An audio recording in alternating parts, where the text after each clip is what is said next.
Preface. This book is pragmatical, not philosophical. A practical manual, not a treatise upon theories.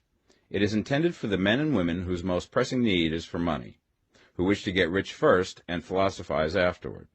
It is for those who have, so far, found neither the time, the means, nor the opportunity to go deeply into the study of metaphysics, but who want results and who are willing to take the conclusions of science as a basis for action, without going into all the processes by which those conclusions were reached. It is expected that the reader will take the fundamental statements upon faith, just as he would take statements concerning a law of electrical action if they were promulgated by a Marconi or an Edison, and taking the statements upon faith, that he will prove their truth by acting upon them without fear or hesitation. Every man or woman who does this will certainly get rich, for the science herein applied is an exact science, and failure is impossible. For the benefit, however, of those who wish to investigate philosophical theories and so secure a logical basis for faith, I will here cite certain authorities. The monistic theory of the universe, the theory that one is all and that all is one, that one substance manifests itself as the seeming many elements of the material world, is of Hindu origin and has been gradually winning its way into the thought of the Western world for 200 years. It is the foundation of all the Oriental philosophies, and of those of Descartes, Spinoza, Leibniz, Schopenhauer, Hegel, and Emerson. The reader who would dig to the philosophical foundations of this is advised to read Hegel and Emerson for himself. In writing this book, I have sacrificed all other considerations to plainness and simplicity of style, so that all might understand. The plan of action laid down herein was deduced from the conclusions of philosophy. It has been thoroughly tested and bears the supreme test of practical experiment. It works. If you wish to know how the conclusions were arrived at, read the writings of the authors mentioned above. And if you wish to reap the fruits of their philosophies in actual practice, read this book and do exactly as it tells you to do. The author. Chapter 1. The Right to be Rich. Whatever may be said in praise of poverty, the fact remains that it is not possible to live a really complete or successful life unless one is rich. No man can rise to his greatest possible height in talent or soul development unless he has plenty of money. For to unfold the soul and to develop talent he must have many things to use, and he cannot have these things unless he has money to buy them with. A man develops in mind, soul, and body by making use of these things, and society is so organized that man must have money in order to become the possessor of things. Therefore, the basis of all advancement for man must be the science of getting rich. The object of all life is development, and everything that lives has an inalienable right to all the development it is capable of attaining. Man's right to life means his right to have the free and unrestricted use of all things which may be necessary to his fullest mental, spiritual, and physical unfoldment, or, in other words, his right to be rich. I shall not speak of riches in a figurative way. To be really rich does not mean to be satisfied or contented with a little. No man ought to be satisfied with little if he is capable of using and enjoying more. The purpose of nature is the advancement and unfoldment of life, and every man should have all that can contribute to the power, elegance, beauty, and richness of life. To be content with less is sinful. The man who owns all he wants for the living of all the life he is capable of living is rich, and no man who has not plenty of money can have all he wants. Life has advanced so far and become so complex that even the most ordinary man or woman requires a great amount of wealth in order to live in a manner that even approaches completeness. Every person naturally wants to become all that they are capable of becoming. This desire to realize innate possibilities is inherent in human nature. We cannot help wanting to be all that we can be. Success in life is becoming what you want to be. You can become what you want to be only by making use of things, and you can have the free use of things only as you become rich enough to buy them. To understand the science of getting rich is therefore the most essential of all knowledge.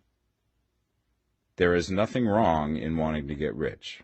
The desire for riches is really the desire for a richer, fuller, and more abundant life, and that desire is praiseworthy. The man who does not desire to live more abundantly is abnormal. And so the man who does not desire to have money enough to buy all he wants is abnormal. There are three motives for which we live. We live for the body, we live for the mind, we live for the soul. No one of these is better or holier than the other. All are alike desirable, and no one of the three, body, mind, or soul, can live fully if either of the others is cut short of full life and expression. It is not right or noble to live only for the soul and deny mind or body, and it is wrong to live for the intellect and deny body or soul. We are all acquainted with the loathsome consequences of living for the body and denying both mind and soul, and we see that real life means the complete expression of all that man can give forth through body, mind, and soul. Whatever he can say, no man can be really happy or satisfied unless his body is living fully in every function, and unless the same is true of his mind and his soul. Wherever there is unexpressed possibility, or function not performed, there is unsatisfied desire. Desire is possibility seeking expression, or function seeking performance. Man cannot live fully in body without good food, comfortable clothing, and warm shelter, and without freedom from excessive toil. Rest and recreation are also necessary to his physical life. He cannot live fully in mind without books and time to study them, without opportunity for travel and observation, or without intellectual companionship. To live fully in mind, he must have intellectual recreations, and must surround himself with all the objects of art and beauty he is capable of using and appreciating. To live fully in soul, man must have love, and love is denied expression by poverty. A man's highest happiness is found in the bestowal of benefits on those he loves. Love finds its most natural and spontaneous expression in giving. The man who has nothing to give cannot fill his place as a husband or father, as a citizen or as a man. It is in the use of material things that a man finds full life for his body, develops his mind, and unfolds his soul. It is therefore of supreme importance to him that he should be rich. It is perfectly right that you should desire to be rich. If you are a normal man or woman, you cannot help doing so. It is perfectly right that you should give your best attention to the science of getting rich, for it is the noblest and most necessary of all studies. If you neglect this study, you are derelict in your duty to yourself, to God, and humanity, for you can render to God and humanity no greater service than to make the most of yourself. Chapter 2. There is a science of getting rich. There is a science of getting rich, and it is an exact science, like algebra or arithmetic. There are certain laws which govern the process of acquiring riches. Once these laws are learned and obeyed by any man, he will get rich with mathematical certainty. The ownership of money and property comes as a result of doing things in a certain way. Those who do things in this certain way, whether on purpose or accidentally, get rich, while those who do not do things in this certain way, no matter how hard they work or how able they are, remain poor. It is a natural law that like causes always produce like effects, and therefore any man or woman who learns to do things in this certain way will infallibly get rich. That the above statement is true is shown by the following facts. Getting rich is not a matter of environment, for if it were, all the people in certain neighborhoods would become wealthy. The people of one city would all be rich, while those of other towns would all be poor. Or the inhabitants of one state would roll in wealth, and those of an adjoining state would be in poverty. But everywhere we see rich and poor living side by side, in the same environment, and often engaged in the same vocations. When two men are in the same locality and in the same business, and one gets rich while the other remains poor, it shows that getting rich is not primarily a matter of environment. Some environments may be more favorable than others, but when two men in the same business are in the same neighborhood, and one gets rich while the other fails, it indicates that getting rich is the result of doing things in a certain way. And further, the ability to do things in this certain way is not due solely to the possession of talent, for many people who have great talent remain poor, while others who have very little talent get rich. Studying the people who have gotten rich, we find that they are an average lot in all respects, having no greater talents and abilities than other men. It is evident that they do not get rich because they possess talents and abilities that other men have not, but because they happen to do things in a certain way. Getting rich is not the result of saving or thrift. Many very penurious people are poor, while free spenders often get rich. Nor is getting rich due to doing things which others fail to do. For two men in the same business often do almost exactly the same things, and one gets rich while the other remains poor or becomes bankrupt. From all these things, we must come to the conclusion that getting rich is the result of doing things in a certain way. If getting rich is the result of doing things in a certain way, then any man or woman who can do things in that way can become rich, and the whole matter is brought within the domain of exact science. The question arises here whether this certain way may not be so difficult that only a few may follow it. This cannot be true, as we have seen, so far as natural ability is concerned. Talented people get rich, and blockheads get rich. Intellectually brilliant people get rich, and very stupid people get rich. Physically strong people get rich, and weak and sickly people get rich. Some degree of ability to think and understand is, of course, essential. But insofar natural ability is concerned, any man or woman who has sense enough to read and understand these words can certainly get rich. Also, we have seen that it is not a matter of environment. Location counts for something. One would not go to the heart of the Sahara and expect to do successful business. Getting rich involves the necessity of dealing with men and of being where there are people to deal with. And if these people are inclined to deal in the way that you want to deal, so much the better. But that is about as far as environment goes. If anybody else in your town can get rich, so can you. And if anybody else in your state can get rich, so can you. Again, it is not a matter of choosing some particular business or profession. People get rich in every business and in every profession, while their next-door neighbors in the same vocation remain in poverty. It is true that you will do best in a business which you like and which is congenial to you. And if you have certain talents which are well developed, you will do best in a business which calls for the exercise of those talents. Also, you will do best in a business which is suited to your locality. An ice cream parlor would do better in a warm climate than in Greenland, and a salmon fishery will succeed better in the Northwest than in Florida, where there are no salmon. But aside from these general limitations, getting rich is not dependent upon your engaging in some particular business, but upon your learning to do things in a certain way. If you are now in business and anybody else in your locality is getting rich in the same business, while you are not getting rich, it is because you are not doing things in the same way that the other person is doing them. No one is prevented from getting rich by lack of capital. True, as you get capital, the increase becomes more easy and rapid, but one who has capital is already rich and does not need to consider how to become so. No matter how poor you may be, if you begin to do things in a certain way, you will begin to get rich, and you will begin to have capital.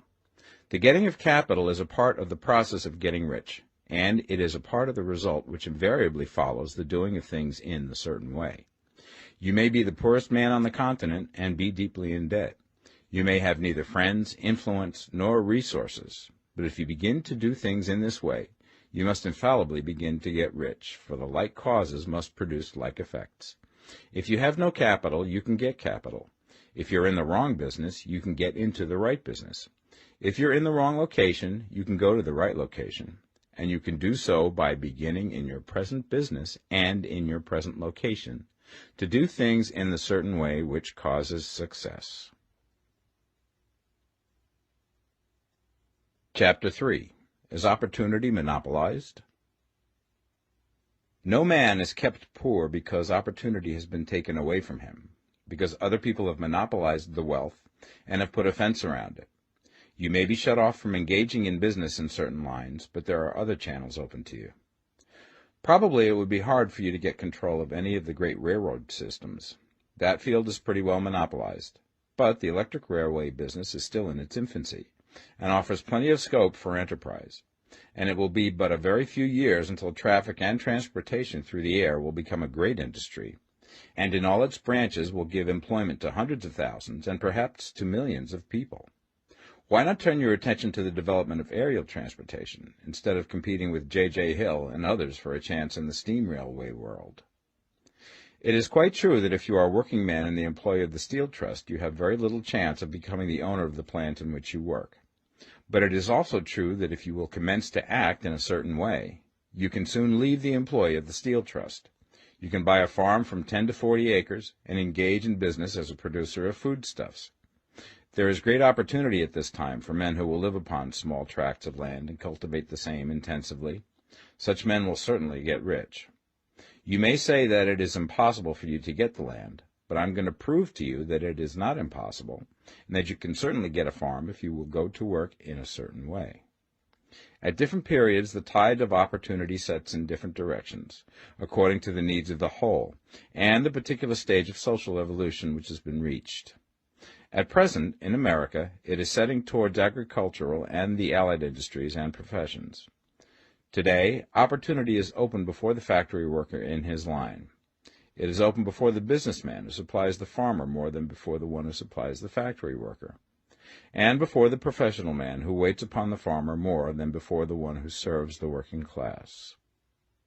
There is an abundance of opportunity for the man who will go with the tide instead of trying to swim against it. So the factory workers, either as individuals or as a class, are not deprived of opportunity. The workers are not being kept down by their masters. They are not being ground by the trusts and combinations of capital.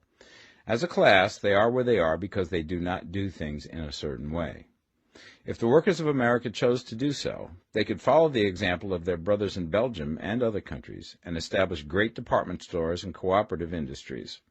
They could elect men of their own class to office and pass laws favoring the development of such cooperative industries, and in a few years they could take peaceable possession of the industrial field. The working class may become the master class whenever they will begin to do things in a certain way. The law of wealth is the same for them as it is for all others. This they must learn, and they will remain where they are as long as they continue to do as they do. The individual worker, however, is not held down by the ignorance or the mental slothfulness of his class. He can follow the tide of opportunity to riches, and this book will tell him how. No one is kept in poverty by a shortness in the supply of riches. There is more than enough for all. A palace as large as the Capitol in Washington might be built for every family on earth from the building material in the United States alone, and under intensive cultivation, this country would produce wool, cotton, linen, and silk enough to clothe each person in the world finer than Solomon was arrayed in all his glory, together with food enough to feed them all luxuriously. The visible supply is practically inexhaustible, and the invisible supply really is inexhaustible. Everything you see on earth is made from one original substance, out of which all things proceed. New forms are constantly being made, and older ones are dissolving, but all are shapes assumed by one thing. There is no limit to the supply of formless stuff or original substance. The universe is made out of it, but it was not all used in making the universe. The spaces in, through, and between the forms of the visible universe are permeated and filled with the original substance, with the formless stuff, with the raw material of all things. 10,000 times as much has been made might still be made, and even then we should not have exhausted the supply of universal raw material. No man, therefore, is poor because nature is poor, or because there is not enough to go around. Nature is an inexhaustible storehouse of riches. The supply will never run short. Original substance is alive with creative energy and is constantly producing more forms. When the supply of building material is exhausted, more will be produced. When the soil is exhausted so that foodstuffs and materials for clothing will no longer grow upon it, it will be renewed or more soil will be made.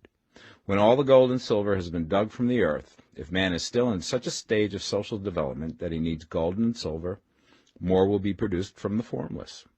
The formless stuff responds to the needs of man. It will not let him be without any good thing. This is true of man collectively.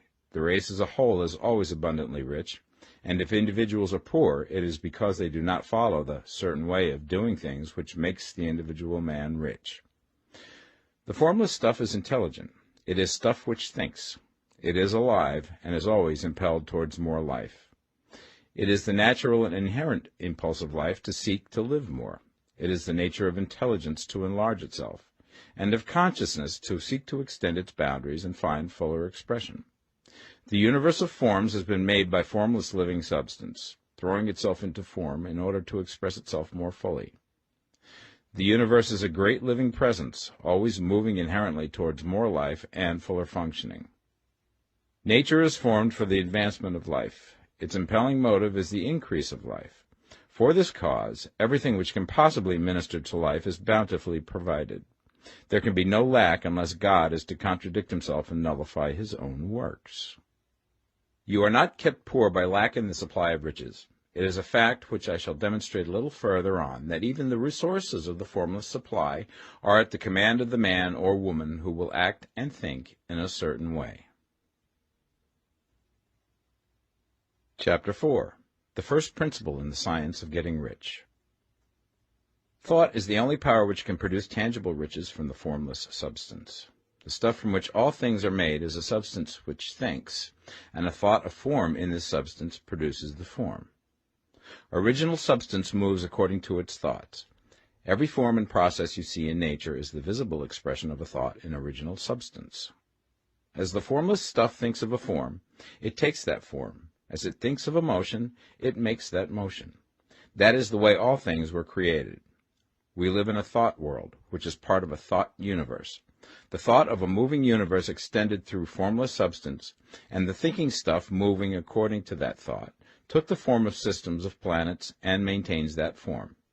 Thinking substance takes the form of its thought and moves according to that thought. Holding the idea of a circling system of suns and worlds, it takes the form of these bodies and moves them as it thinks. Thinking the form of a slow-growing oak tree, it moves accordingly and produces the tree, though centuries may be required to do the work. In creating, the formless seems to move according to the lines of motion it has established. The thought of an oak tree does not cause the instant formation of a full-grown tree, but it does start in motion the forces which will produce the tree, along established lines of growth. Every thought of form held in thinking substance causes the creation of the form, but always, or at least generally, along lines of growth and action already established. The thought of a house of a certain construction, if it were impressed upon formless substance, might not cause the instant formation of the house, but it would cause the turning of creative energies already working in trade and commerce into such channels as to result in the speedy building of the house. And if there were no existing channels through which the creative energy could work, then the house would be formed directly from primal substance, without waiting for the slow processes of the organic and inorganic world. No thought of form can be impressed upon original substance without causing the creation of the form. Man is a thinking center and can originate thought. All the forms that man fashions with his hands must first exist in his thought. He cannot shape a thing until he has thought that thing. And so far, man has confined his efforts wholly to the work of his hands. He has applied manual labor to the world of forms, seeking to change or modify those already existing. He has never thought of trying to cause the creation of new forms by impressing his thoughts upon formless substance. When man has a thought form, he takes material from the forms of nature and makes an image of the form which is in his mind. He has so far made little or no effort to cooperate with formless intelligence, to work with the Father. He has not dreamed that he can do what he seeth the Father doing. Man reshapes and modifies existing forms by manual labor. He has given no attention to the question whether he may not produce things from formless substance by communicating his thoughts to it. We propose to prove that he may do so, to prove that any man or woman may do so, and to show how. As our first step, we must lay down the three fundamental propositions. First, we assert that there is one original formless stuff, or substance, from which all things are made. All the seemingly many elements are but different presentations of one element. All the many forms found in organic and inorganic nature are but different shapes, made from the same stuff. And this stuff is thinking stuff. A thought held in it produces the form of the thought. Thought, in thinking substance, produces shapes. Man is a thinking center, capable of original thought. If a man can communicate his thought to original thinking substance, he can cause the creation or formation of the thing he thinks about. To summarize this, there is the thinking stuff from which all things are made, and which, in its original state, permeates, penetrates, and fills the interspaces of the universe. A thought in this substance produces the thing that is imaged by the thought. Man can form things in his thought, and, by impressing his thought upon formless substance, can cause the thing he thinks about to be created. It may be asked if I can prove these statements, and without going into details, I answer that I can do so, both by logic and experience. Reasoning back from the phenomena of form and thought, I come to one original thinking substance. And reasoning forward from that thinking substance, I come to man's power to cause the formation of the thing he thinks about. And by experiment, I find the reasoning true. And this is my strongest proof. If one man who reads this book gets rich by doing what it tells him to do, that is evidence in support of my claim. But if every man who does what it tells him to do gets rich, that is proof positive until someone goes through the process and fails. The theory is true until the process fails, and this process will not fail. For every man who does exactly what this book tells him to do will get rich. I have said that men get rich by doing things in a certain way, and in order to do so, men must become able to think in a certain way. A man's way of doing things is the direct result of the way he thinks about things. To do things in a way that you want to do them, you will have to acquire the ability to think the way you want to think. This is the first step towards getting rich. To think what you want to think is to think truth, regardless of appearances. Every man has the natural and inherent power to think what he wants to think, but it requires far more effort to do so than it does to think the thoughts which are suggested by appearances. To think according to appearance is easy. To think truth regardless of appearances is laborious, and requires the expenditure of more power than any other work man is called upon to perform. There is no labor from which most people shrink as they do from that of sustained and consecutive thought. It is the hardest work in the world. This is especially true when truth is contrary to appearances. Every appearance in the visible world tends to produce a corresponding form in the mind which observes it, and this can only be prevented by holding the thought of the truth. To look upon the appearance of disease will produce the form of disease in your own mind and ultimately in your body, unless you hold the thought of the truth, which is that there is no disease. It is only an appearance, and the reality is health. To look upon the appearances of poverty will produce corresponding forms in your own mind, unless you hold to the truth that there is no poverty, there is only abundance. To think health when surrounded by the appearance of disease, or to think riches when in the midst of appearances of poverty, requires power, but he who acquires this power becomes a master mind. He can conquer fate. He can have what he wants. This power can only be acquired by getting hold of the basic fact which is behind all appearances, and that fact is that there is one thinking substance, from which and by which all things are made. Then we must grasp the truth that every thought held in this substance becomes a form, and that man can so impress his thoughts upon it as to cause them to take form and become visible things. When we realize this, we lose all doubt and fear, for we know that we can create what we want to create, and we can get what we want to have, and can become what we want to be. As a first step towards getting rich, you must believe the three fundamental statements given previously in this chapter, and in order to emphasize them, I repeat them here. There is a thinking stuff from which all things are made, and which, in its original state, permeates, penetrates, and fills the interspaces of the universe. A thought in this substance produces the thing that is imaged by the thought. Man can form things in his thought, and, by impressing his thought upon formless substance, can cause the thing he thinks about to be created. You must lay aside all other concepts of the universe than this monistic one, and you must dwell upon this until it is fixed in your mind and has become your habitual thought. Read these creed statements over and over again. Fix every word upon your memory, and meditate upon them until you firmly believe what they say. If a doubt comes to you, cast it aside as a sin. Do not listen to arguments against this idea. Do not go to churches or lectures where a contrary concept of things is taught or preached. Do not read magazines or books which teach a different idea. If you get mixed up in your faith, all your efforts will be in vain. Do not ask why these things are true, nor speculate as to how they can be true. Simply take them on trust. The science of getting rich begins with the absolute acceptance of this faith. Chapter 5. Increasing Life. You must get rid of the last vestige of the old idea that there is a deity whose will it is that you should be poor, or whose purposes may be served by keeping you in poverty. The intelligent substance which is all, and in all, which lives in all and lives in you, is a consciously living substance. Being a consciously living substance, it must have the nature and inherent desire of every living intelligence for increase of life.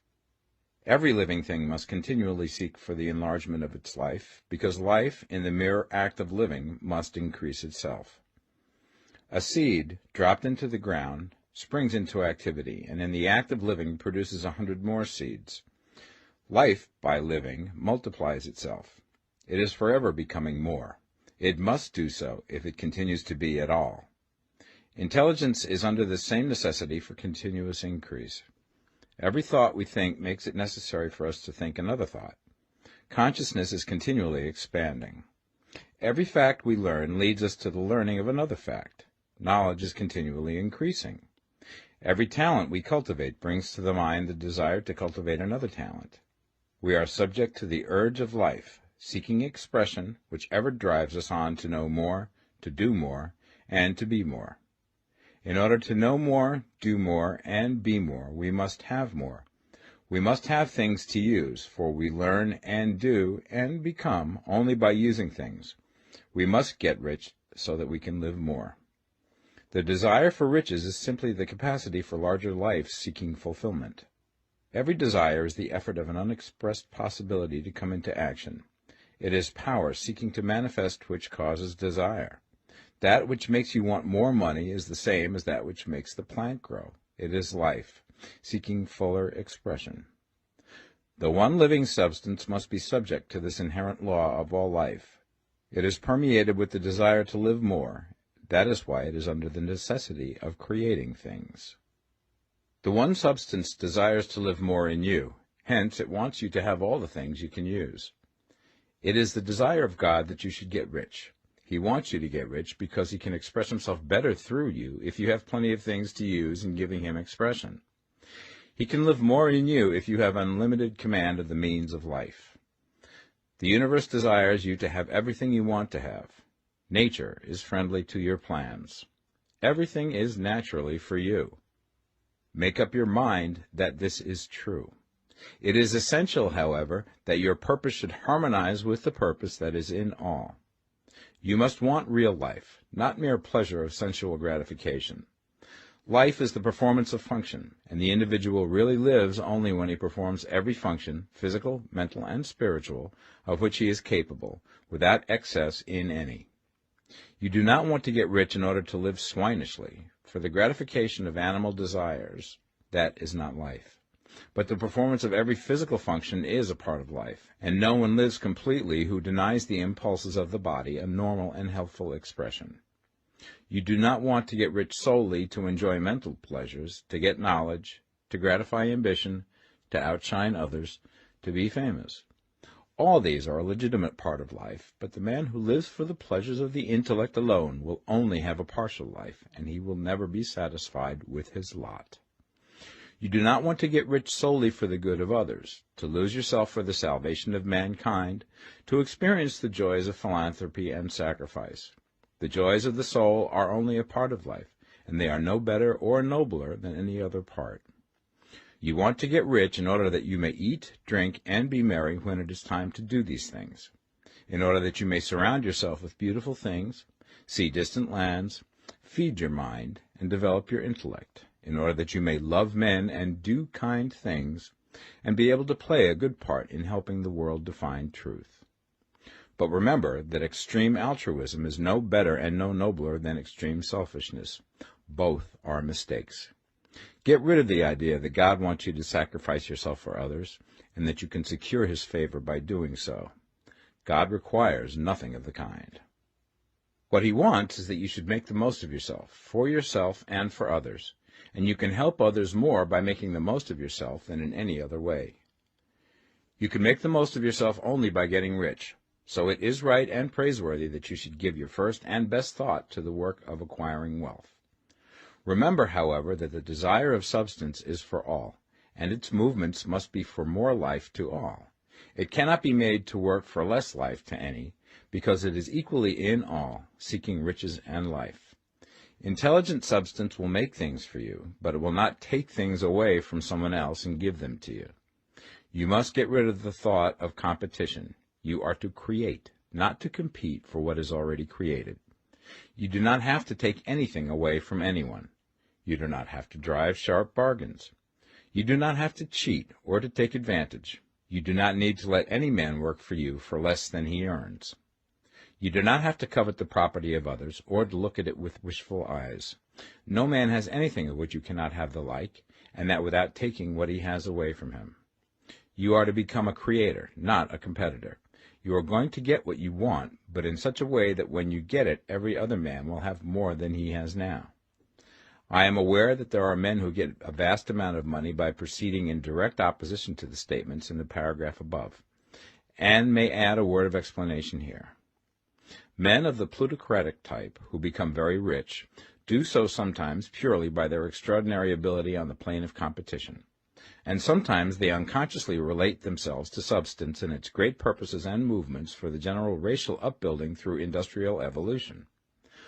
Rockefeller, Carnegie, Morgan, et al. Have been the unconscious agents of the supreme in the necessary work of systematizing and organizing productive industry, and, in the end, their work will contribute immensely towards increased life for all. Their day is nearly over. They have organized production, and will soon be succeeded by the agents of the multitude, who will organize the machinery of distribution. The multimillionaires are like the monster reptiles of the prehistoric eras. They play a necessary part in the evolutionary process, but the same power which produced them will dispose of them, and it is well to bear in mind that they have never been really rich. A record of the private lives of most of this class will show that they have really been the most abject and wretched of the poor. Riches secured on the competitive plane are never satisfactory and permanent. They are yours today and another's tomorrow. Remember, if you are to become rich in a scientific and certain way, you must rise entirely out of the competitive thought. You must never think for a moment that the supply is limited. Just as soon as you begin to think that all the money is being cornered and controlled by bankers and others, and that you must exert yourself to get laws passed to stop this process, and so on, in that moment you drop into the competitive mind, and your power to cause creation is gone for the time being. And what is worse, you will probably arrest the creative movements you have already instituted. Know that there are countless millions of dollars worth of gold in the mountains of the earth, not yet brought to light, and know that if there were not, more would be created from thinking substance to supply your needs. Know that the money you need will come, even if it is necessary for 1,000 men to be led to the discovery of new gold mines tomorrow. Never look at the visible supply.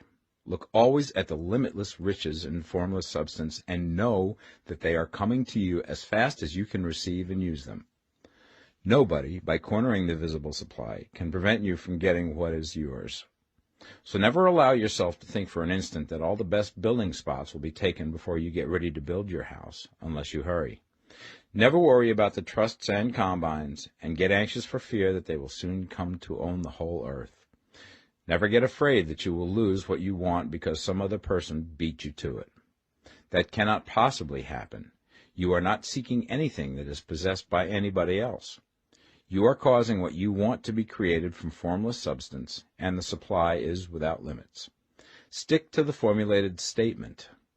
There is a thinking stuff from which all things are made, and which, in its original state, permeates, penetrates, and fills the interspaces of the universe. A thought in this substance produces the thing that is imaged by the thought. Man can form things in his thought, and by impressing his thought upon formless substance, can cause the thing he thinks about to be created. Chapter 6.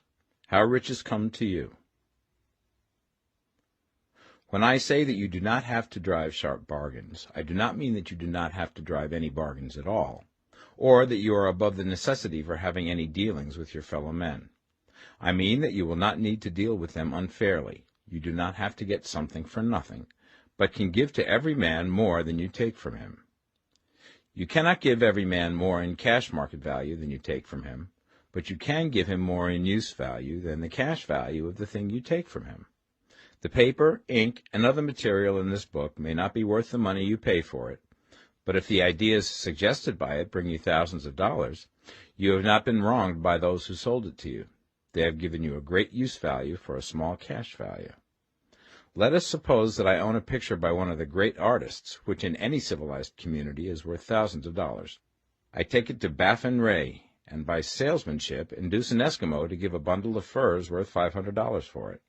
I have really wronged him, for he has no use for the picture. It has no value to him. It will not add to his life. But suppose I give him a gun worth $50 for his furs. Then he has made a good bargain. He has use for the gun. It will get him many more furs and much food. It will add to his life in every way. It will make him rich. When you rise from the competitive to the creative plane, you can scan your business transactions very strictly, and if you are selling any man anything which does not add more to his life than the thing he gives you in exchange, you can afford to stop it.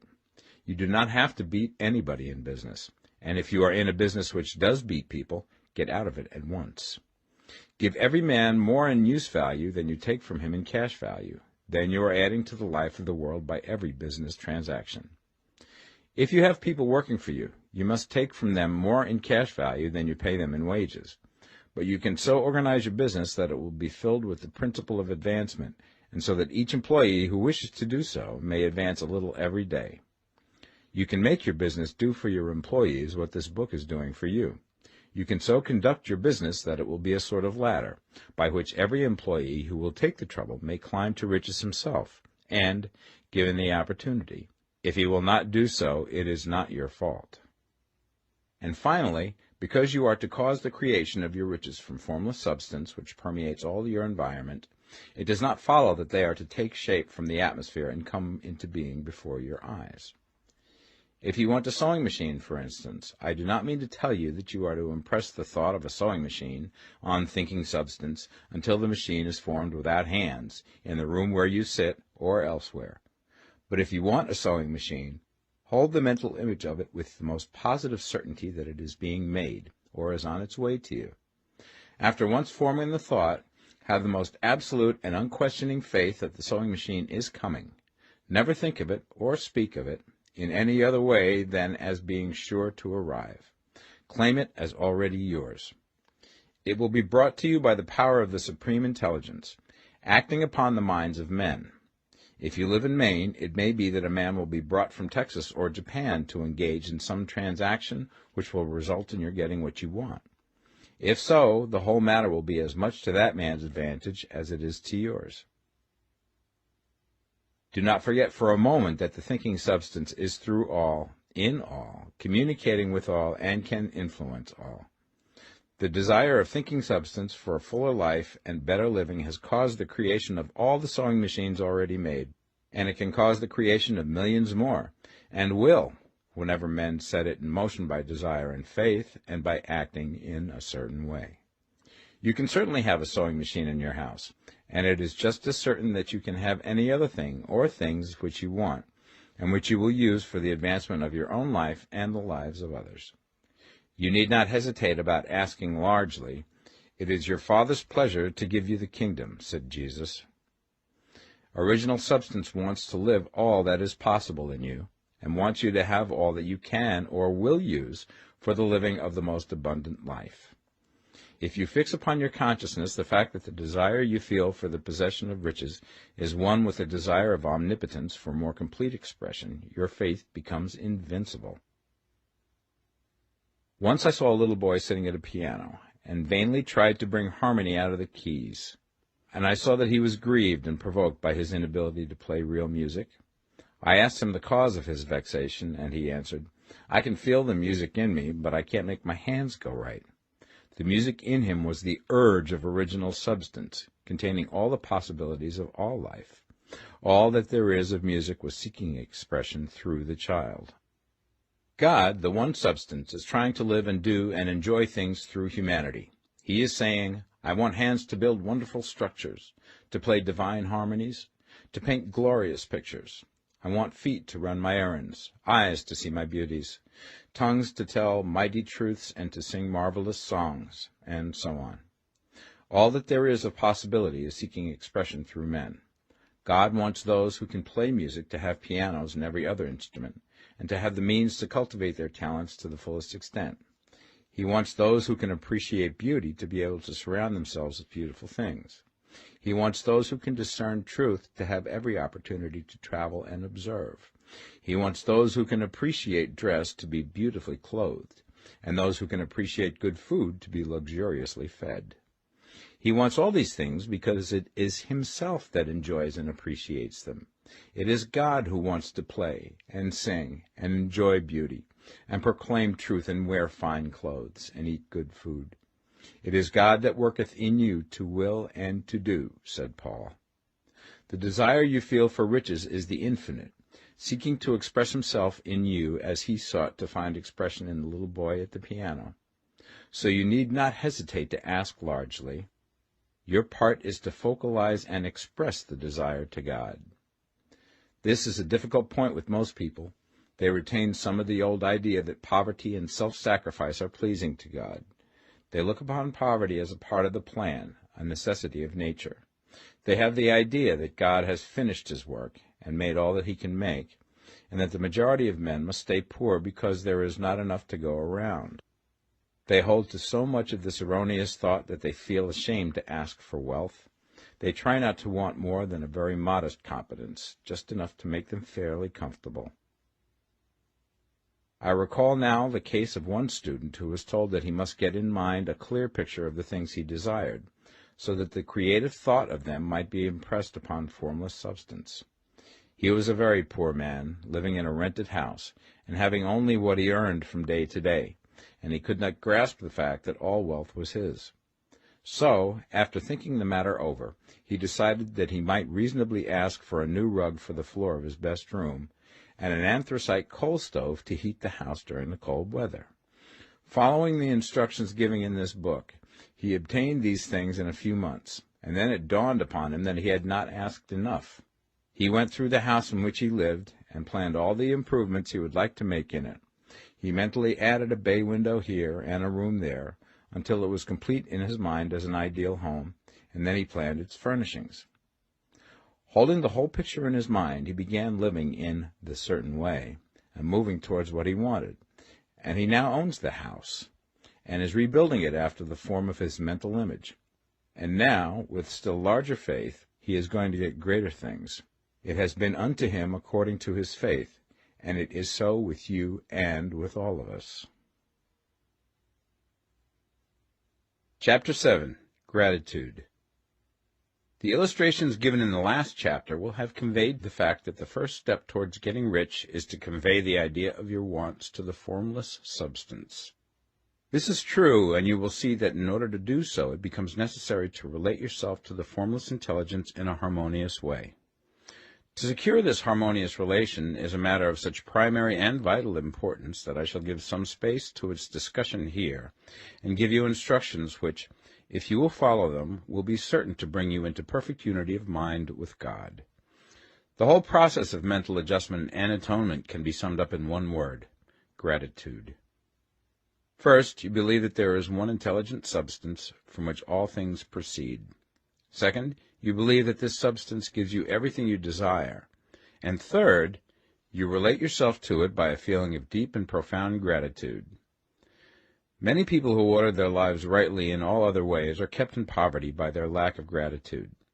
Having received one gift from God, they cut the wires which connect them with him by failing to make acknowledgment. It is easy to understand that the nearer we live to the source of wealth, the more wealth we shall receive. And it is easy also to understand that the soul that is always grateful lives in closer touch with God than the one which never looks to him in thankful acknowledgment. The more gratefully we fix our minds on the Supreme when good things come to us, the more good things we will receive, and the more rapidly they will come. And the reason simply is that the mental attitude of gratitude draws the mind into closer touch with the source from which the blessings come. If it is a new thought to you that gratitude brings your whole mind into closer harmony with the creative energies of the universe, Consider it well, and you will see that it is true. The good things you already have come to you along the line of obedience to certain laws. Gratitude will lead your mind out along the ways by which things come, and it will keep you in close harmony with creative thought and prevent you from falling into competitive thought. Gratitude alone can keep you looking towards the all, and prevent you from falling into the error of thinking of the supply as limited, and to do that would be fatal to your hopes.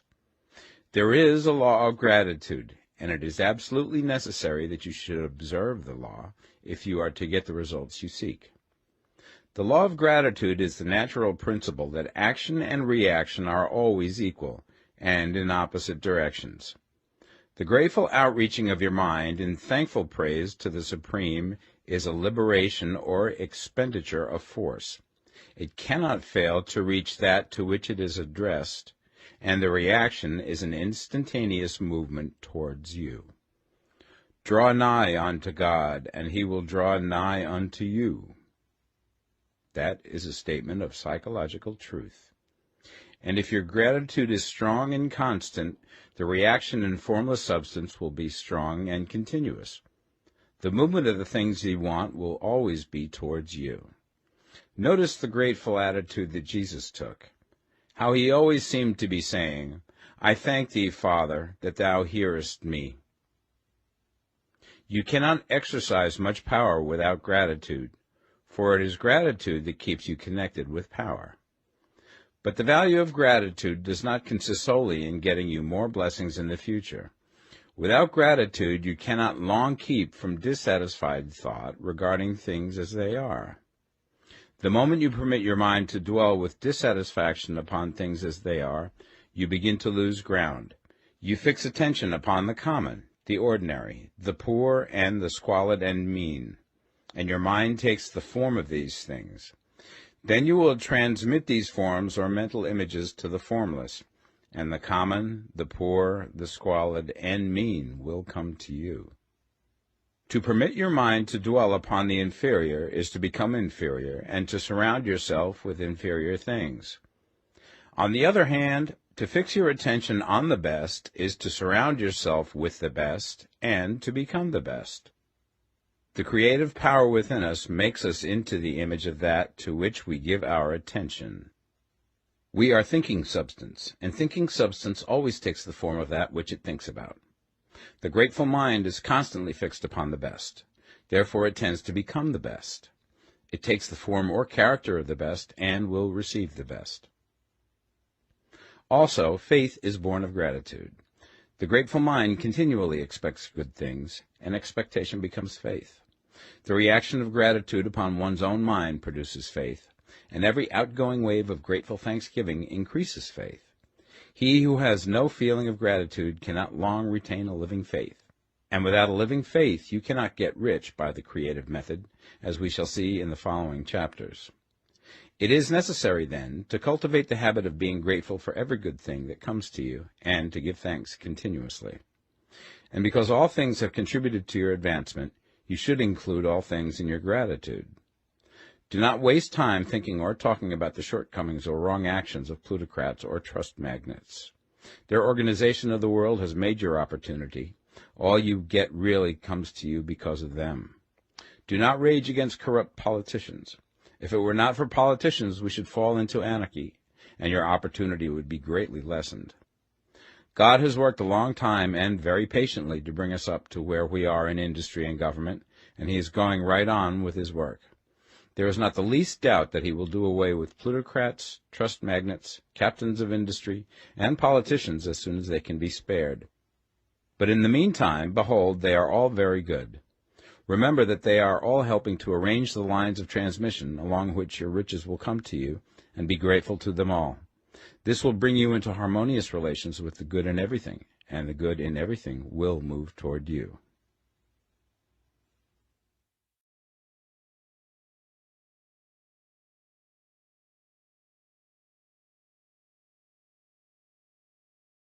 The Science of Getting Rich, Part 2. Chapter 8. Thinking in the Certain Way. You must form a clear and definite mental picture of what you want. You cannot transmit an idea unless you have it yourself. You must have it before you can give it, and many people fail to impress thinking substance because they have themselves only a vague and misty concept of the things they want to do, to have, or to become. It is not enough that you should have a general desire for wealth to do good with. Everybody has that desire. It is not enough that you should have a wish to travel, see things, live more, etc. Everybody has those desires also. If you were going to send a wireless message to a friend, you would not send the letters of the alphabet in their order and let him construct the message for himself, nor would you take words at random from the dictionary. You would send a coherent sentence, one which meant something. When you try to impress your wants upon substance, remember that it must be done by a coherent statement. You must know what you want and be definite. You can never get rich or start the creative power into action by sending out unformed longings and vague desires. Go over your desires just as the man I have described went over his house. See just what you want and get a clear mental picture of it as you wish it to look when you get it. That clear mental picture you must have continually in mind, as the sailor has in mind the port towards which he is sailing the ship. You must keep your face towards it all the time. You must no more lose sight of it than the steersman loses sight of the compass. It is not necessary to take exercises in concentration, nor to set apart special times for prayer and affirmation, nor to go into the silence, nor to do occult stunts of any kind. There things are well enough, but all you need is to know what you want, and to want it badly enough so that it will stay in your thoughts. Spend as much of your leisure time as you can in contemplating your picture, but no one needs to take exercises to concentrate his mind on a thing which he really wants. It is the things you do not really care about which require effort to fix your attention upon them. And unless you really want to get rich, so that the desire is strong enough to hold your thoughts directly to the purpose, as the magnetic pole holds the needle of the compass, it will hardly be worthwhile for you to try to carry out the instructions given in this book. The methods herein set forth are for people whose desire for riches is strong enough to overcome mental laziness and the love of ease, and make them work. The more clear and definite you make your pictures then, and the more you dwell upon it, bringing out all of its delightful details, the stronger your desire will be, and the stronger your desire, the easier it will be to hold your mind fixed upon the picture of what you want. Something more is necessary, however, than merely to see the picture clearly. If that is all you do, you are only a dreamer, and will have little or no power for accomplishment. Behind your clear vision must be the purpose to realize it, to bring it out in tangible expression. And behind this purpose must be an invincible and unwavering faith that the thing is already yours, that it is at hand, and you have only to take possession of it. Live in the new house mentally until it takes form around you physically. In the mental realm, enter at once into full enjoyment of the things you want. Whatsoever things ye ask for when ye pray, believe that ye receive them, and ye shall have them, said Jesus. See the things you want as if they were actually around you all the time. See yourself as owning and using them. Make use of them in imagination, just as you will use them when they are your tangible possessions. Dwell upon your mental picture until it is clear and distinct, and then take the mental attitude of ownership towards everything in that picture. Take possession of it in mind, in the full faith that it is actually yours. Hold to this mental ownership. Do not waver for an instant in the faith that it is real. And remember what was said in the preceding chapter about gratitude. Be as thankful for it all the time as you expect to be when it has taken form. The man who can sincerely thank God for the things which as yet he owns only in imagination has real faith. He will get rich. He will cause the creation of whatsoever he wants. You do not need to pray repeatedly for things you want. It is not necessary to tell God about it every day. Use not vain repetitions as the heathens do, said Jesus to his pupils. For your Father knoweth that ye have need of these things before ye ask him. Your part is to intelligently formulate your desires for the things which make for a larger life, and to get these desires arranged into a coherent whole, and then to impress this whole desire upon the formless substance, which has the power and the will to bring you what you want. You do not make this impression by repeating strings of words. You make it by holding the vision with unshakable purpose to attain it, and with steadfast faith that you do attain it. The answer to your prayer is not according to your faith while you are talking, but according to your faith while you are working. You cannot impress the mind of God by having a special Sabbath day set apart to tell him what you want, and then forgetting him during the rest of the week. You cannot impress him by having special hours to go into your closet and pray, if you then dismiss the matter from your mind until the hour of prayer comes again. Oral prayer is well enough, and has its effect, especially upon yourself, in clarifying your vision and strengthening your faith. But it is not your oral petitions which get you what you want. In order to get rich, you do not need a sweet hour of prayer. You need to pray without ceasing. And by prayer I mean holding steadily to your vision, with the purpose to cause its creation into solid form, and the faith that you are doing so. Believe that ye receive them. The whole matter turns on receiving, once you have clearly formed your vision. When you have formed it, it is well to make an oral statement, addressing the Supreme in reverent prayer, and from that moment you must, in mind, receive what you ask for. Live in the new house, wear the fine clothes, ride in the automobile, go on the journey, and confidently plan for greater journeys. Think and speak of all things you have asked for in terms of actual present ownership. Imagine an environment and a financial condition exactly as you want them, and live all the time in that imaginary environment and financial condition.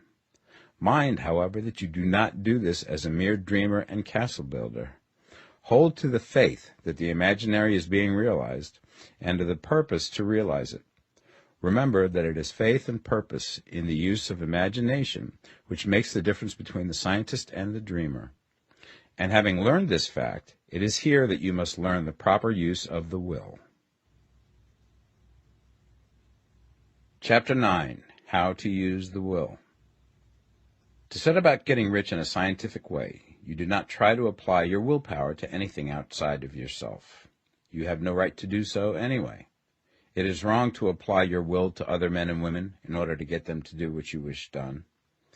It is as flagrantly wrong to coerce people by mental power as it is to coerce them by physical power. If compelling people by physical force to do things for you reduces them to slavery, compelling them by mental means accomplishes exactly the same thing. The only difference is in methods. If taking things from people by physical force is robbery, then taking things by mental force is robbery also. There is no difference in principle. You have no right to use your willpower upon another person, even for his own good, for you do not know what is for his good. The science of getting rich does not require you to apply power or force to any other person in any way whatsoever. There is not the slightest necessity for doing so. Indeed, any attempt to use your will upon others will only tend to defeat your purpose. You do not need to apply your will to things in order to compel them to come to you. That would simply be trying to coerce God, and would be foolish and useless, as well as irreverent. You do not have to compel God to give you good things, any more than you have to use your willpower to make the sun rise. You do not have to use your willpower to conquer an unfriendly deity, or to make stubborn and rebellious forces do your bidding. Substance is friendly to you, and is more anxious to give you what you want than you are to get it. To get rich, you need only to use your willpower upon yourself. When you know what to think and do, then you must use your will to compel yourself to think and do the right things. That is the legitimate use of the will in getting what you want, to use it in holding yourself to the right course. Use your will to keep yourself thinking and acting in the certain way. Do not try to project your will or thoughts or your mind out into space to act on things or people.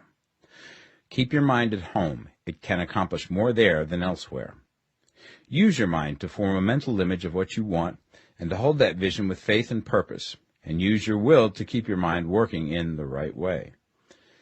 The more steady and continuous your faith and purpose, the more rapidly you will get rich, because you will make only positive impressions upon substance, and you will not neutralize or offset them by negative impressions. The picture of your desires, held with faith and purpose, is taken up by the formless and permeates it to great distances throughout the universe, for all I know. As this impression spreads, all things are set moving towards its realizations.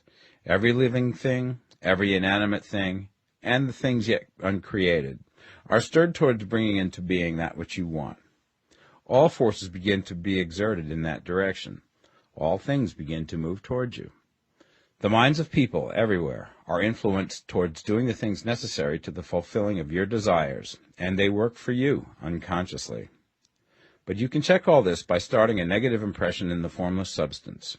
Doubt or unbelief is as certain to start a movement away from you as faith and purpose are to start one toward you. It is by not understanding this that most people who try to make use of mental science in getting rich make their failure.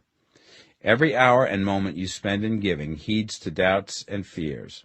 Every hour you spend in worry, every hour in which your soul is possessed by unbelief, sets a current away from you in the whole domain of intelligent substance.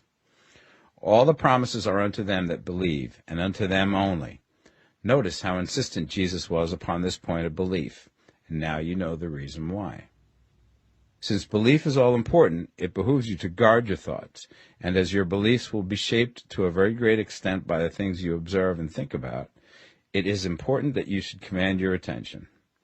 And here the will comes into use, for it is by your will that you determine upon what things your attention shall be fixed. If you want to become rich, you must not make a study of poverty. Things are not brought into being by thinking about their opposites. Health is never to be attained by studying disease and thinking about disease. Righteousness is not to be promoted by studying sin and thinking about sin. And no one ever got rich by studying poverty and thinking about poverty. Medicine as a science of disease has increased disease. Religion as a science of sin has promoted sin. And economics as a study of poverty will fill the world with wretchedness and want. Do not talk about poverty. Do not investigate it or concern yourself with it. Never mind what its causes are. You have nothing to do with them. What concerns you is the cure. Do not spend your time in charitable work or charity movements.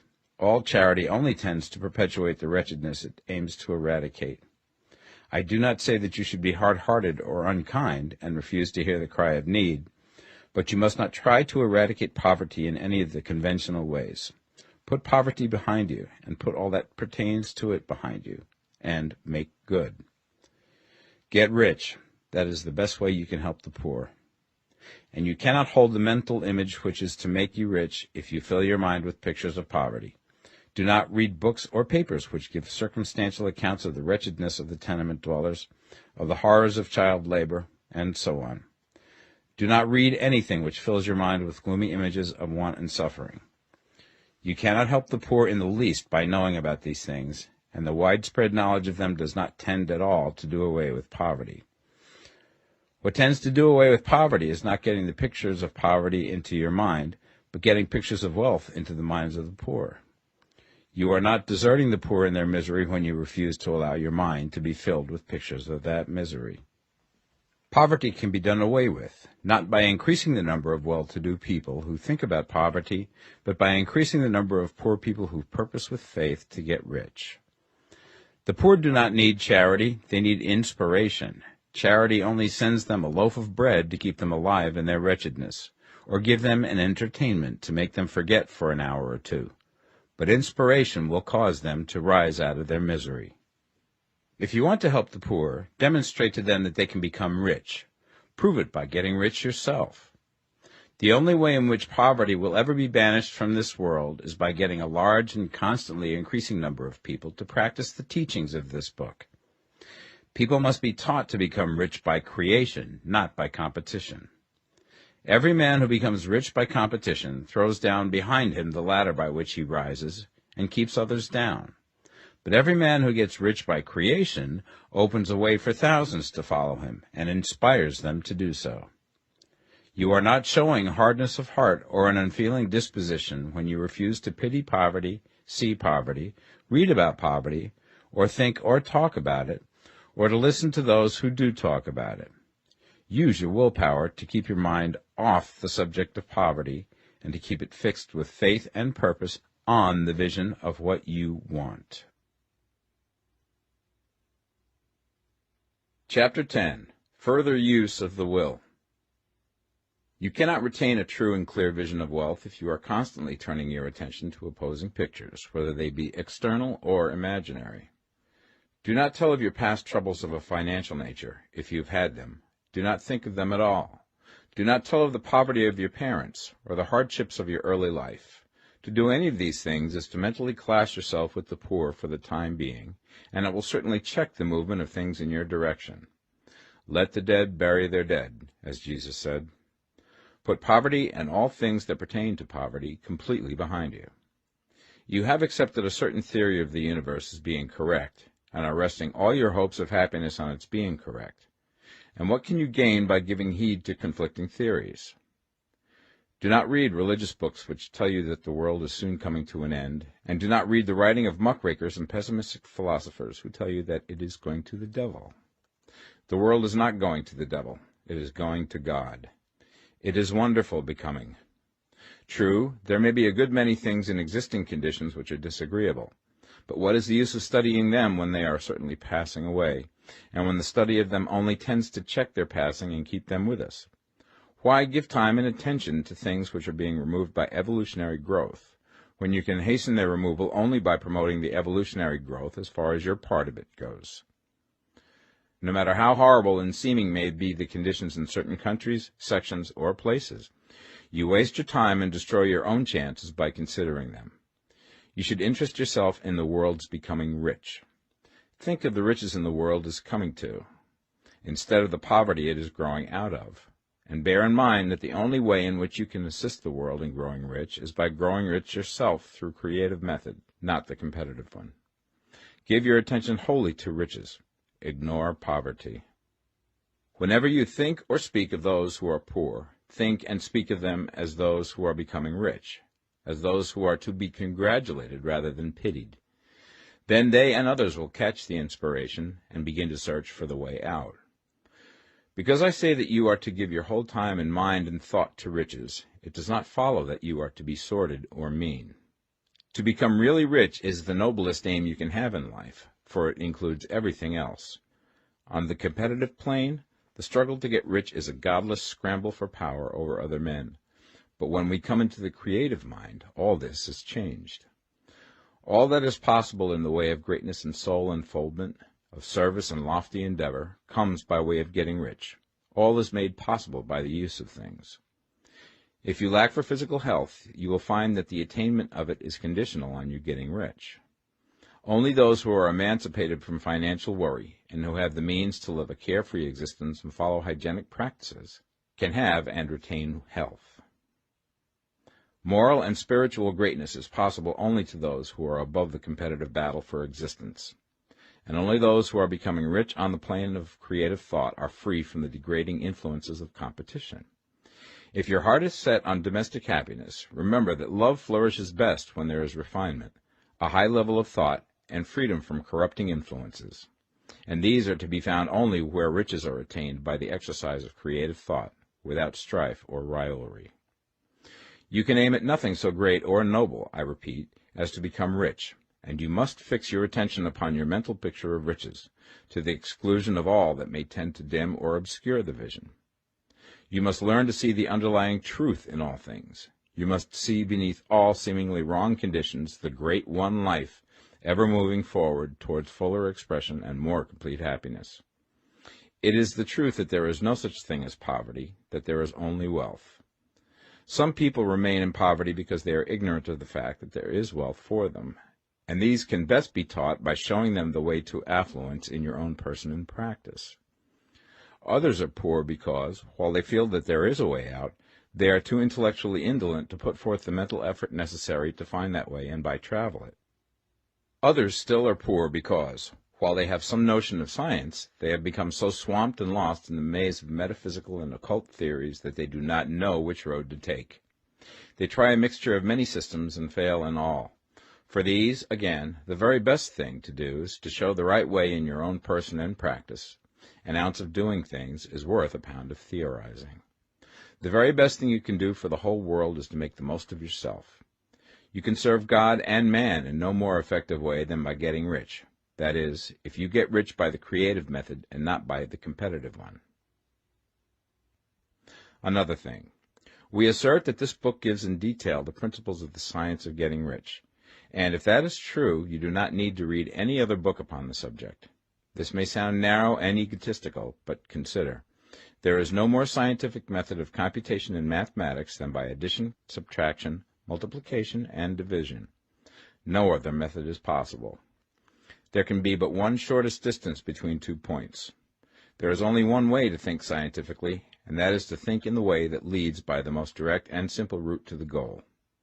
No man has yet formulated a briefer or less complex system than the one set forth herein. It has been stripped of all non-essentials. When you commence on this, lay all others aside. Put them out of your mind altogether. Read this book every day. Keep it with you. Commit it to memory, and do not think about other systems and theories. If you do, you will begin to have doubts, and to be uncertain and wavering in your thought, and then you will begin to make failures. After you have made good and become rich, you may study other systems as much as you please. But until you are quite sure that you have gained what you want, do not read anything on this line but this book, unless it be the authors mentioned in the preface. And read only the most optimistic comments on the world's news, those in harmony with your picture. Also, postpone your investigations into the occult. Do not dabble in theosophy, spiritualism, or kindred studies. It is very likely that the dead still live and are near, but if they are, let them alone. Mind your own business. Wherever the spirits of the dead may be, they have their own work to do and their own problems to solve, and we have no right to interfere with them. We cannot help them, and it is very doubtful whether they can help us, or whether we have any right to trespass upon their time if they can. Let the dead and the hereafter alone, and solve your own problem. Get rich. If you begin to mix with the occult, you will start mental cross-currents which will surely bring your hopes to shipwreck. Now, this and the preceding chapters have brought us to the following statement of basic facts. There is a thinking stuff from which all things are made, and which, in its original state, permeates, penetrates, and fills the interspaces of the universe. A thought in this substance produces the thing that is imaged by the thought. Man can form things in his thought, and, by impressing his thought upon formless substance, can cause the thing he thinks about to be created. In order to do this, man must pass from the competitive to the creative mind. He must form a clear mental picture of the things he wants, and hold this picture in his thoughts with the fixed purpose to get what he wants, and the unwavering faith that he does get what he wants, closing his mind against all that may tend to shake his purpose, dim his vision, or quench his faith. And in addition to all this, we shall now see that he must live and act in a certain way. Chapter 11. Acting in the Certain Way. Thought is the creative power, or the impelling force which causes the creative power to act. Thinking in a certain way will bring riches to you, but you must not rely upon thought alone, paying no attention to personal action. That is the rock upon which many otherwise scientific metaphysical thinkers meet shipwreck, the failure to connect thought with personal action. We have not yet reached the stage of development, even supposing such a stage to be possible, in which man can create directly from formless substance without nature's processes or the work of human hands. Man must not only think, but his personal action must supplement his thought. By thought you can cause the gold in the hearts of the mountains to be impelled towards you, but it will not mine itself, refine itself, coin itself into double eagles, and come rolling along the roads seeking its way into your pocket. Under the impelling power of the Supreme Spirit, men's affairs will be so ordered that someone will be led to mine the gold for you. Other men's business transactions will be so directed that the gold will be brought toward you, and you must so arrange your own business affairs that you may be able to receive it when it comes to you. Your thought makes all things, animate and inanimate, work to bring you what you want, but your personal activity must be such that you can rightly receive what you want when it reaches you. You are not to take it as charity, nor to steal it. You must give every man more in use value than he gives you in cash value. The scientific use of thought consists in forming a clear and distinct mental image of what you want, in holding fast to the purpose to get what you want, and in realizing with grateful faith that you do get what you want. Do not try to project your thought in any mysterious or occult way, with the idea of having it go out and do things for you. That is a wasted effort and will weaken your power to think with sanity. The action of thought in getting rich is fully explained in the preceding chapters. Your faith and purpose positively impress your vision upon formless substance, which has the same desire for more life that you have. And this vision, received from you, sets all the creative forces at work in and through their regular channels of action, but directed towards you. It is not your part to guide or supervise the creative process. All you have to do with that is to retain your vision, stick to your purpose, and maintain your faith and gratitude. But you must act in a certain way, so that you can appropriate what is yours when it comes to you, so that you can meet the things you have in your picture and put them in their proper places as they arrive. You can really see the truth of this. When things reach you, they will be in the hands of other men, who will ask an equivalent for them. And you can only get what is yours by giving the other man what is his. Your pocketbook is not going to be transformed into a Fortunata's purse, which shall be always full of money without effort on your part. This is the crucial point in the science of getting rich, right here, where thought and personal action must be combined. There are very many people who, consciously or unconsciously, set the creative forces in action by the strength and persistence of their desires, but who remain poor because they do not provide for the reception of the thing they want when it comes. By thought, the thing you want is brought to you. By action, you receive it. Whatever your action is to be, it is evident that you must act now. You cannot act in the past, and it is essential to the clearness of your mental vision that you dismiss the past from your mind. You cannot act in the future, for the future is not here yet, and you cannot tell how you will want to act in any future contingency until that contingency has arrived. Because you are not in the right business or the right environment now, do not think that you must postpone action until you get into the right business or environment. And do not spend time in the present taking thought as to the best course in possible future emergencies. Have faith in your ability to meet any emergency when it arrives. If you act in the present with your mind on the future, your present action will be with a divided mind and will not be effective. Put your whole mind into present action. Do not give your creative impulse to original substance, and then sit down and wait for results. If you do, you will never get them. Act now. There is never any time but now, and there never will be any time but now. If you are ever to begin to make ready for the reception of what you want, you must begin now. And your action, whatever it is, must most likely be in your present business or employment, and must be upon the persons and things in your present environment. You cannot act where you are not, you cannot act where you have been, and you cannot act where you are going to be. You can act only where you are. Do not bother as to whether yesterday's work was well done or ill done. Do today's work well. Do not try to do tomorrow's work now. There will be plenty of time to do that when you get to it. Do not try, by occult or mystical means, to act on people or things that are out of your reach. Do not wait for a change of environment. Before you act, get a change of environment by action. You can so act upon the environment in which you are now as to cause yourself to be transferred to a better environment. Hold with faith and purpose the vision of yourself in the better environment, but act upon your present environment with all your heart and with all your strength and with all your mind.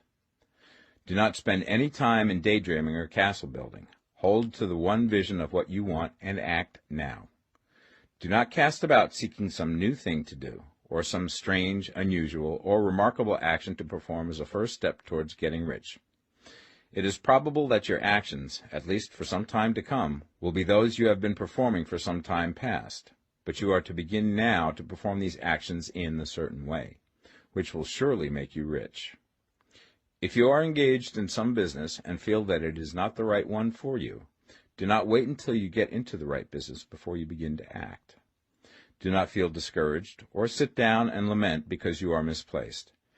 No man was ever so misplaced that he could not find the right place, and no man ever became so involved in the wrong business but that he could get into the right business.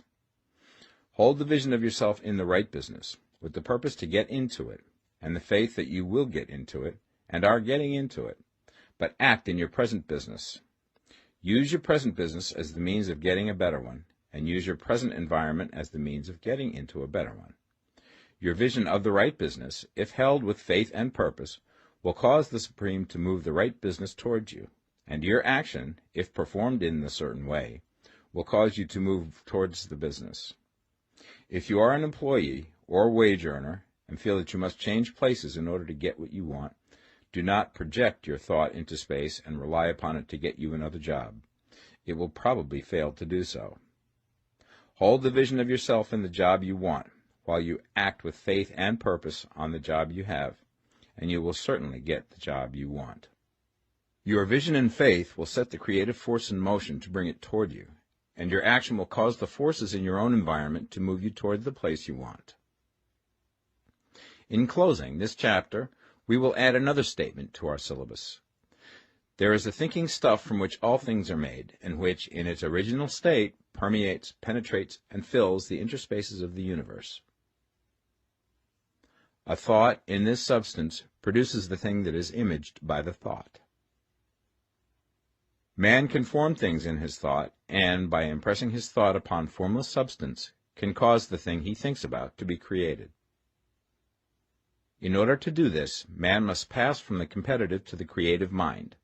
He must form a clear mental picture of the thing he wants, and hold this picture in his thoughts with the fixed purpose to get what he wants, and the unwavering faith that he does get what he wants, closing his mind to all that may tend to shake his purpose, dim his vision, or quench his faith. That he may receive what he wants when it comes, man must act now upon the people and things in his present environment. Chapter 12. Efficient Action. You must use your thought as directed in previous chapters, and begin to do what you can do where you are, and you must do all that you can do where you are. You can advance only by being larger than your present place, and no man is larger than his present place who leaves undone any of the work pertaining to that place. The world is advanced only by those who more than fill their present places. If no man quite filled his present place, you can see that there must be a going backward in everything. Those who do not quite fill their present places are dead weight upon society, government, commerce, and industry. They must be carried along by others at a great expense. The progress of the world is retarded only by those who do not fill the places they are holding. They belong to a former age and a lower stage or plane of life, and their tendency is towards degeneration. No society could advance if every man was smaller than his place. Social evolution is guided by the law of physical and mental evolution. In the animal world, evolution is caused by excess of life. When an organism has more life than can be expressed in the function of its own plane, it develops the organs of a higher plane, and a new species is originated. There never would have been new species had there not been organisms which more than filled their places. The law is exactly the same for you. Your getting rich depends upon your applying this principle to your own affairs. Every day is either a successful day or a day of failure, and it is the successful days which get you what you want. If every day is a failure, you can never get rich, while if every day is a success, you cannot fail to get rich. If there is something that may be done today, and you do not do it, you have failed in so far as that thing is concerned, and the consequences may be more disastrous than you imagine. You cannot foresee the results of even the most trivial act. You do not know the workings of all the forces that have been set moving in your behalf. Much may be depending on your doing some simple act. It may be the very thing which is to open the door of opportunity to very great possibilities. You can never know all the combinations which Supreme Intelligence is making for you in the world of things and of human affairs. Your neglect or failure to do some small thing may cause a long delay in getting what you want. Do, every day, all that can be done that day. There is, however, a limitation or qualification of the above that you must take into account. You are not to overwork, not to rush blindly into your business in the effort to do the greatest possible number of things in the shortest possible time. You are not to try to do tomorrow's work today, nor to do a week's work in a day. It is really not the number of things you do, but the efficiency of each separate action that counts. Every act is, in itself, either a success or a failure. Every act is, in itself, either effective or inefficient. Every inefficient act is a failure, and if you spend your life in doing inefficient acts, your whole life will be a failure. The more things you do, the worse for you if all your acts are inefficient ones. On the other hand, every efficient act is a success in itself, and if every act of your life is an efficient one, your whole life must be a success.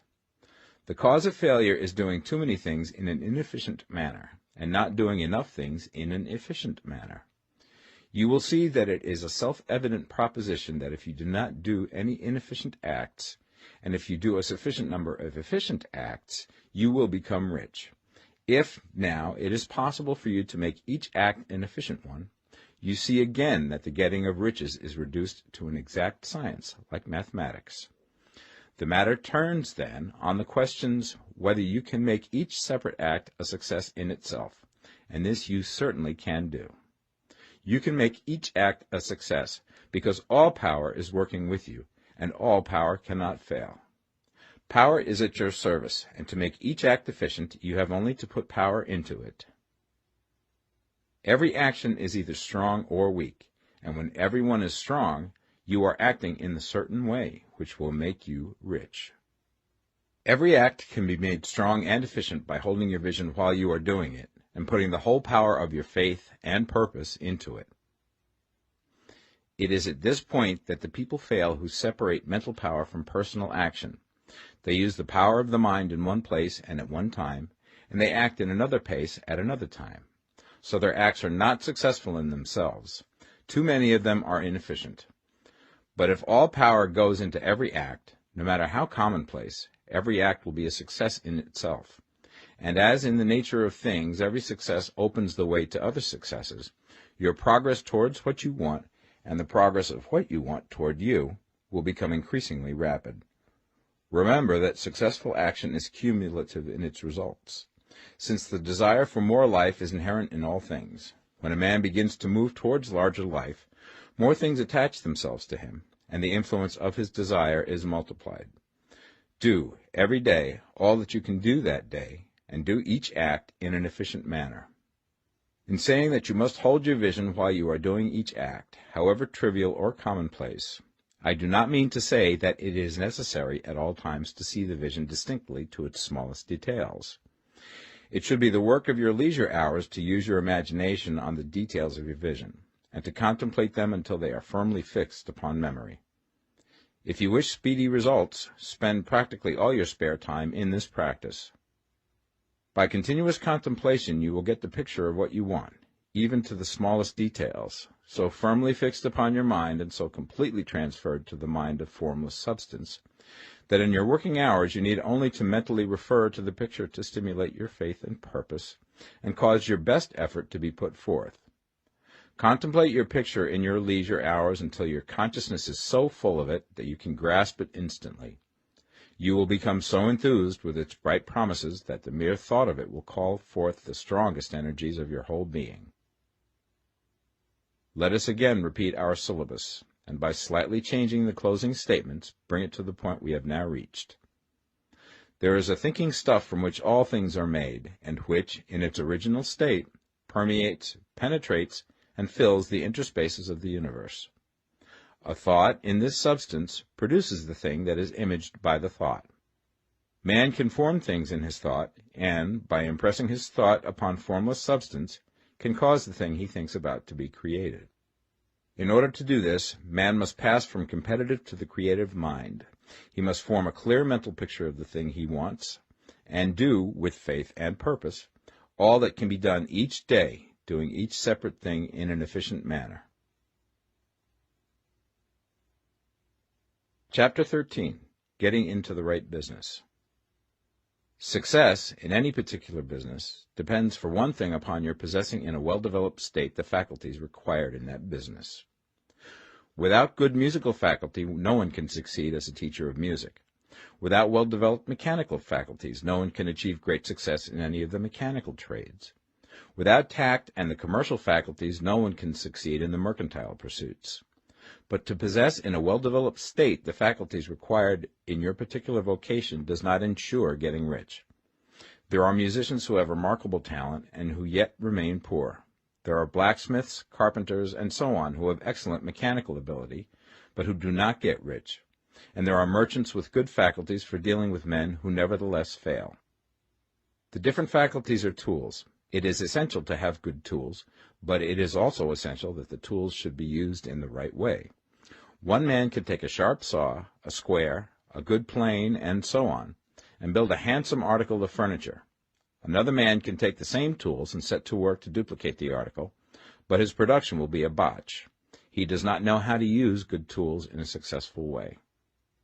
The various faculties of your mind are the tools with which you must do the work which is to make you rich. It will be easier for you to succeed if you get into a business for which you are well equipped with mental tools. Generally speaking, you will do best in that business which will use your strongest faculties, the one for which you are naturally best fitted. But there are limitations to this statement also.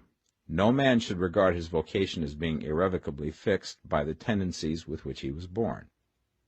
You can get rich in any business, for if you have not the right talent you can develop that talent. It merely means that you will have to make your tools as you go along, instead of confining yourself to the use of those with which you were born.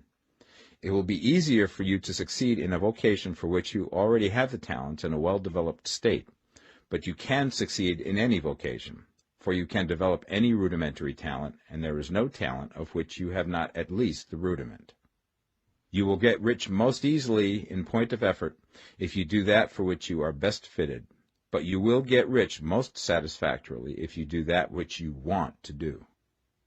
Doing what you want to do is life, and there is no real satisfaction in living if we are compelled to be forever doing something which we do not like to do, and can never do what we want to do.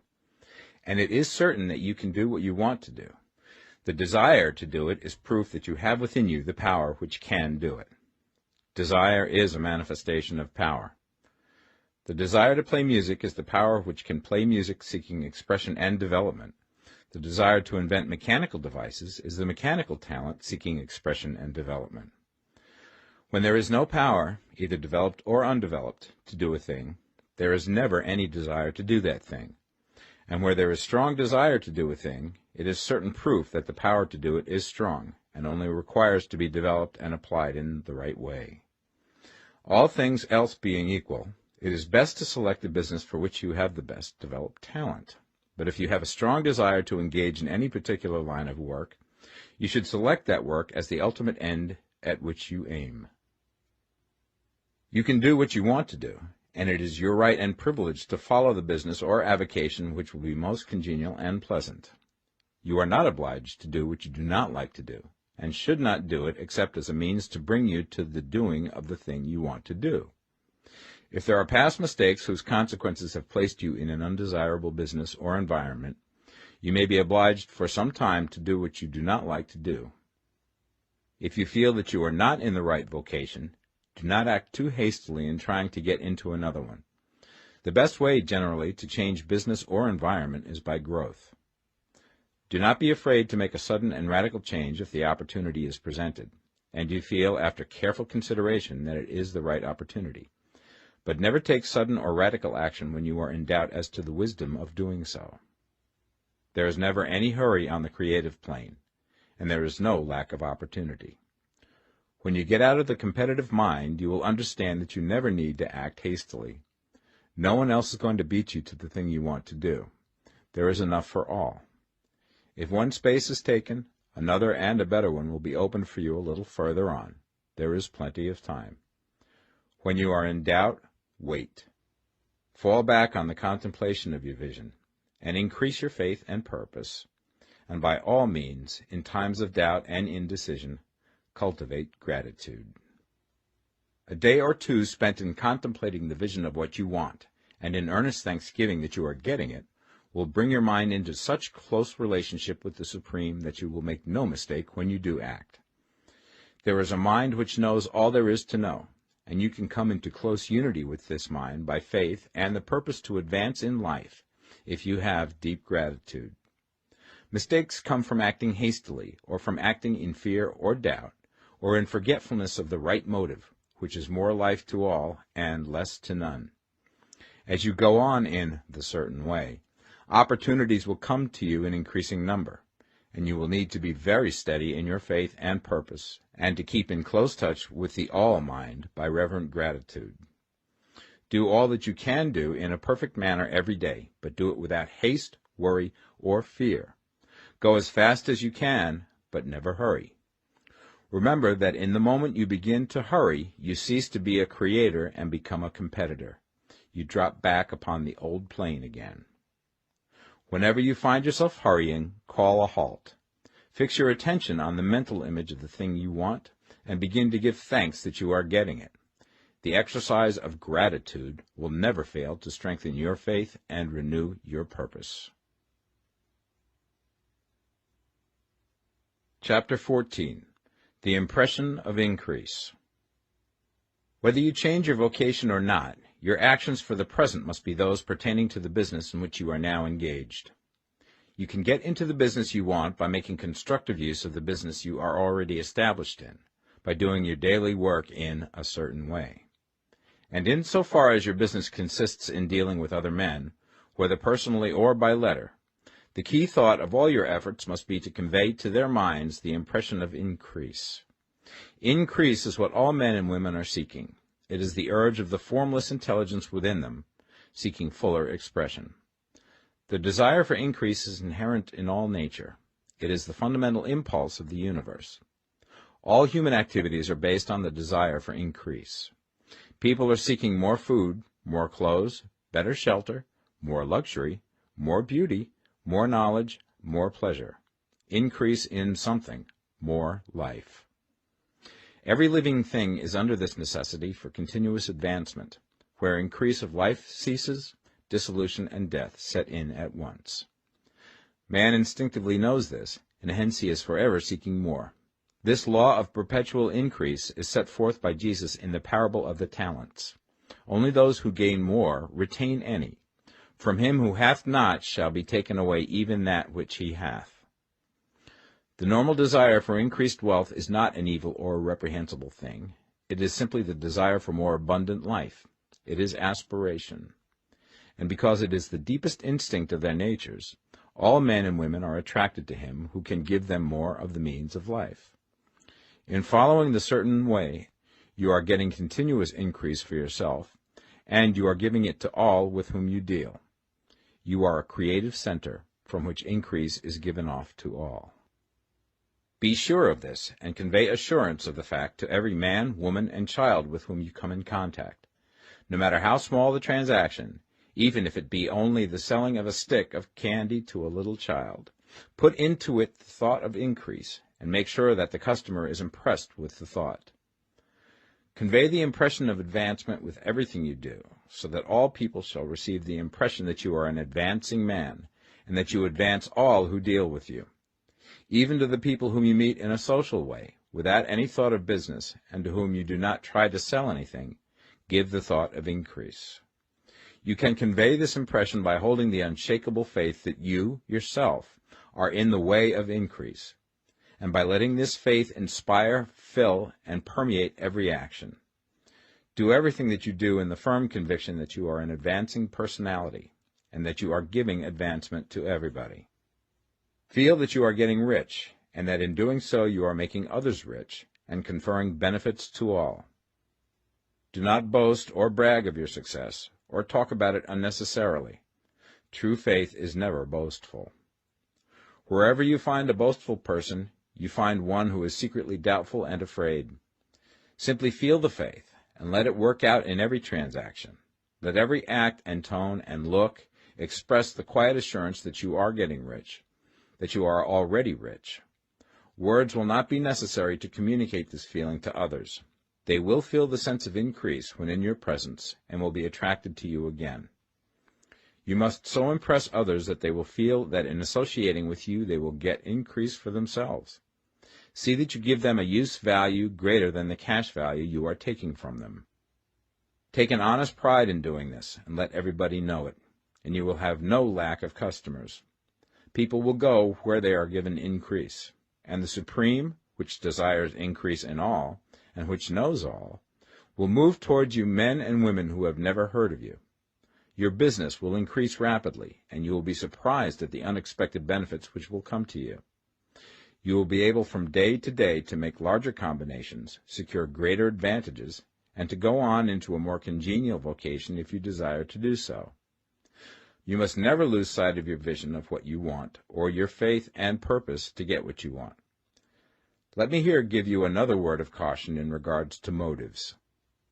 Beware of the insidious temptation to seek for power over other men. Nothing is so pleasant to the unformed or partially developed mind as the exercise of power or dominion over others. The desire to rule for selfish gratification has been the curse of the world. For countless ages, kings and lords have drenched the earth with blood in their battles to extend their dominions. This not to seek more life for all, but to get more power for themselves. Today, the main motive in the business and industrial world is the same. Men marshal their armies of dollars and lay waste the lives and hearts of millions in the same mad scramble for power over others. Commercial kings, like political kings, are inspired by the lust for power. Jesus saw in this desire for mastery the moving impulse of that evil world he sought to overthrow. Read the 23rd chapter of Matthew and see how he pictures the lust of the Pharisees to be called master, to sit in the high places, to domineer over others, and to lay burdens on the backs of the less fortunate. And note how he compares this lust for dominion with the brotherly seeking for the common good to which he calls his disciples. Look out for the temptation to seek for authority, to become a master, to be considered as one who is above the common herd, to impress others by lavish display, and so on. The mind that seeks for mastery over others is the competitive mind, and the competitive mind is not the creative one. In order to master your environment and your destiny, it is not at all necessary that you should rule over your fellow men, and indeed, when you fall into the world's struggle for the high places, you begin to be conquered by fate and environment, and your getting rich becomes a matter of chance and speculation. Beware the competitive mind. No better statement of the principle of creative action can be formulated than the favorite declaration of the late Golden Rule Jones of Toledo. What I want for myself, I want for everybody. Chapter 15. The Advancing Man. What I have said in the last chapter applies as well to the professional man and the wage earner as to the man who is engaged in mercantile business. No matter whether you are a physician, a teacher, or a clergyman, if you can give increase of life to others and make them sensible of the fact, they will be attracted to you and you will get rich. The physician who holds the vision of himself as a great and successful healer, and who works towards the complete realization of that vision with faith and purpose, as described in former chapters, will come into such close touch with the source of life that he will be phenomenally successful. Patients will come to him in throngs. No one has a greater opportunity to carry into effect the teaching of this book than the practitioner of medicine. It does not matter to which of the various schools he may belong, for the principle of healing is common to all of them, and may be reached by all alike. The advancing man in medicine, who holds to a clear mental image of himself as successful, and who obeys the laws of faith, purpose, and gratitude, will cure every curable disease he undertakes, no matter what remedies he may use. In the field of religion, the world cries out for the clergyman who can teach his hearers the true science of abundant life. He who masters the details of the science of getting rich, together with the allied sciences of being well, of being great, and of winning love, and who teaches these details from the pulpit, will never lack for a congregation. This is the gospel that the world needs. It will give increase of life, and men will hear it gladly, and will give liberal support to the man who brings it to them. What is now needed is a demonstration of the science of life from the pulpit. We want preachers who can not only tell us how, but who, in their own persons, will show us how.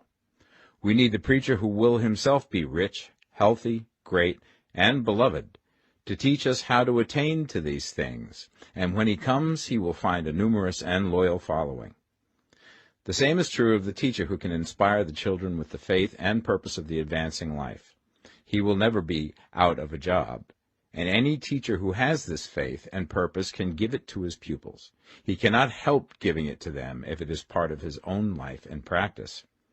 What is true of the teacher, preacher, and physician is true of the lawyer, dentist, real estate man, insurance agent, of everybody. The combined mental and personal action I have described is infallible. It cannot fail.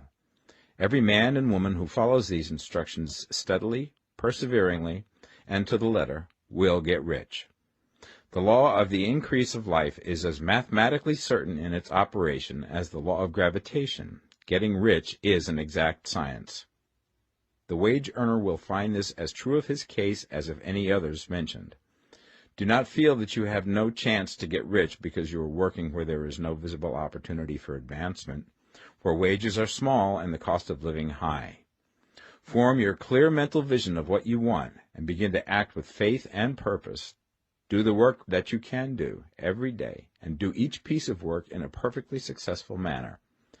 Put the power of success and the purpose to get rich into everything that you do.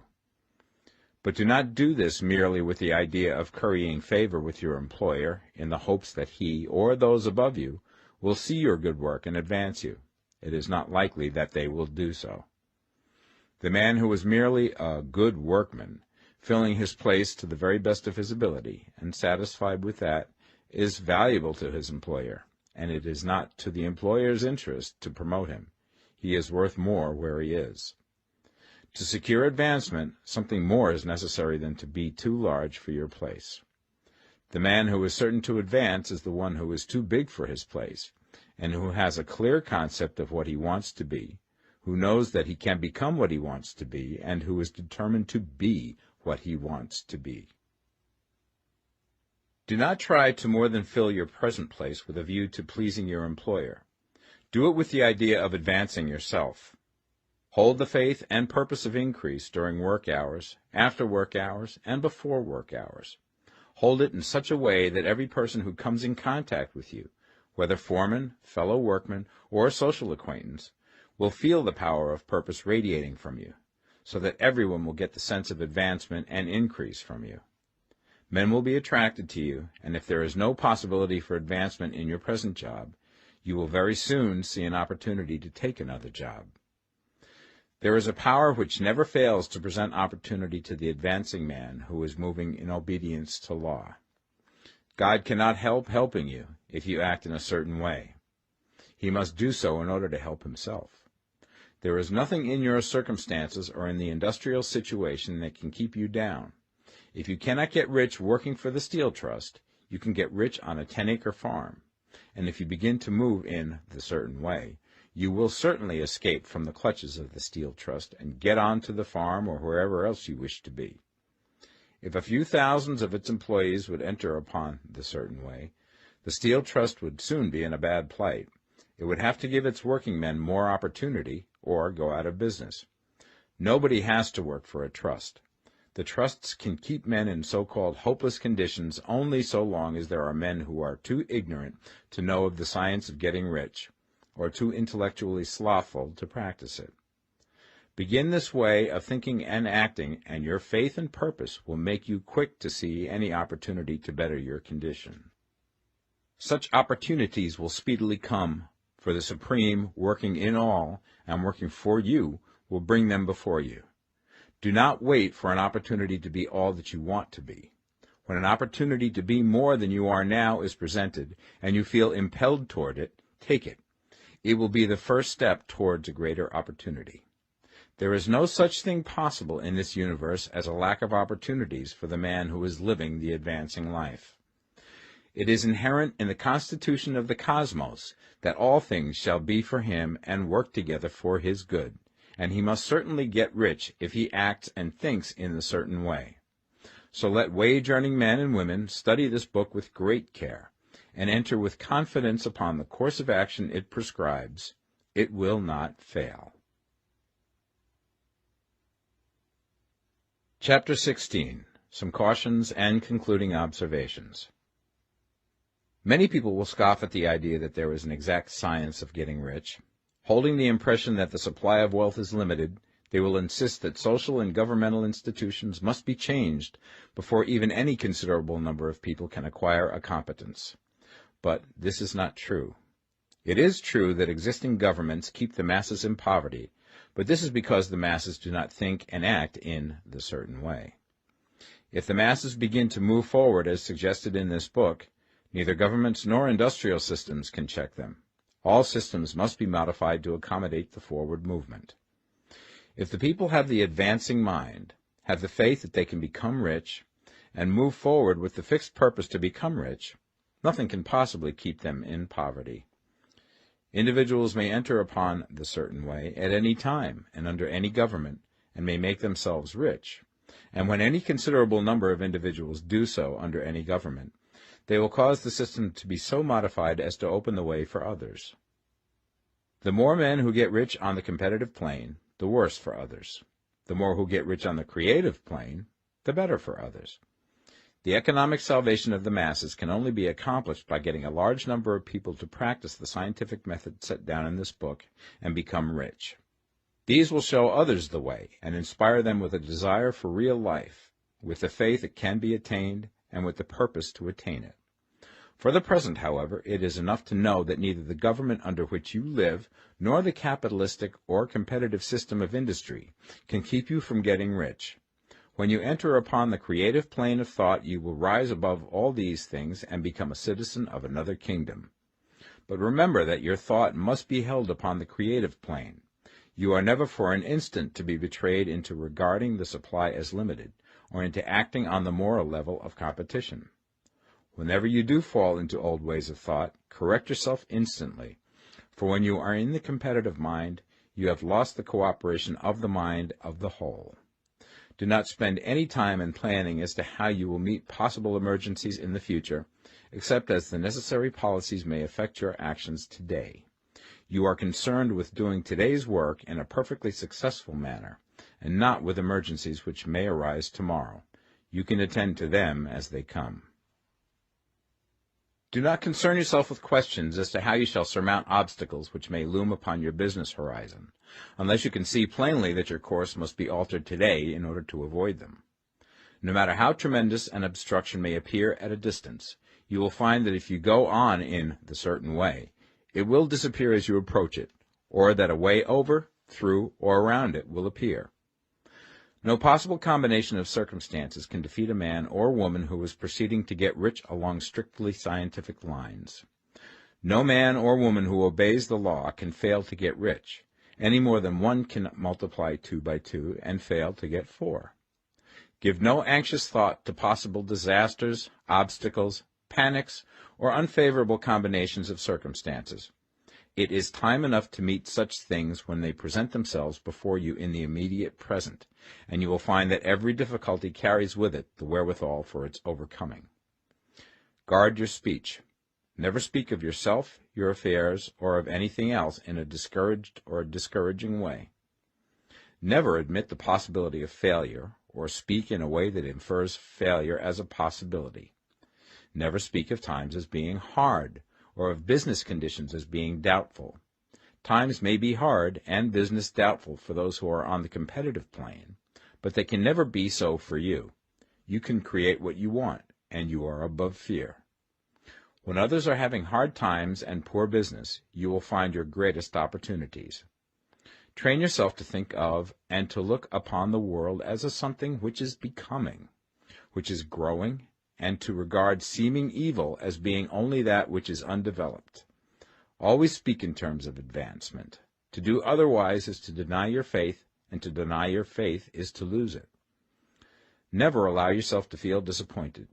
You may expect to have a certain thing at a certain time, and not get it at that time, and this will appear to you like failure. But if you hold to your faith, you will find that the failure is only apparent. Go on in the certain way, and if you do not receive that thing, you will receive something so much better that you will see that the seeming failure was really a great success. A student of this science had set his mind on making a certain business combination which seemed to him at the time to be very desirable, and he worked for some weeks to bring it about. When the crucial time came, the thing failed in a perfectly inexplicable way. It was as if some unseen influence had been working secretly against him. He was not disappointed. On the contrary, he thanked God that his desire had been overruled, and went steadily on with a grateful mind. In a few weeks an opportunity so much better came his way that he would not have made the first deal on any account, and he saw that a mind which knew more than he knew had prevented him from losing the greater good by entangling himself with the lesser.